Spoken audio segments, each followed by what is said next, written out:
What's up guys, Jens Garcia here to do a review of the iPad mini. So let's go ahead and get started. The iPad mini features a 7.9-inch screen with a weight of 308 grams. Now, it is 23% thinner as well as 53% lighter than the current iPad, which is pretty good enough to hold with your hand. Now, although comparing to the Nexus 7, the Nexus 7 is definitely much more comfortable to hold. Now the build quality is superb, there's no question about that. Now thanks to the aluminum finish, which make it feel like a premium tablet. Now when it comes to features and performance, the iPad mini features a 32nm dual-core A5 processor, which is actually the same as the iPad 2, but the only difference is that the iPad 2 uses a larger A5 chip, which actually consumes more battery, whereas the smaller A5 chip on the iPad mini uses less, which will give you of up to 10 hours of battery life. Now if you love multitasking, then you gotta love the iPad mini. Now multitasking on this device is amazing.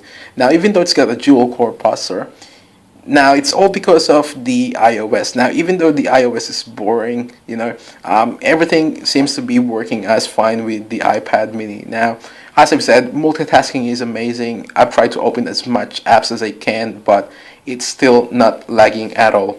Now gaming on the iPad isn't too bad either. Now people have said, including myself, that the Nexus 7 is faster than the iPad mini, which is actually true at some points. Now even though the iPad mini has only got a dual core processor, its GPU is actually faster than the Nexus 7 now, but when it comes to the CPU, then the Nexus 7 is definitely a winner by far, and that's a hands down. Overall, the iPad mini is actually a pretty good tablet, although there's still more room for improvement, such as the screen resolution, as it's not the best out there, especially if you're using the iPad 3 or the iPad 4 and then you use the iPad mini, then obviously there's gonna be a huge difference between the two. Now also the processor, they could have at least used a more updated one instead of using a really old processor, so they could have at least used the same one as the iPhone 4S, but we'll see hopefully that in the next generation iPad mini.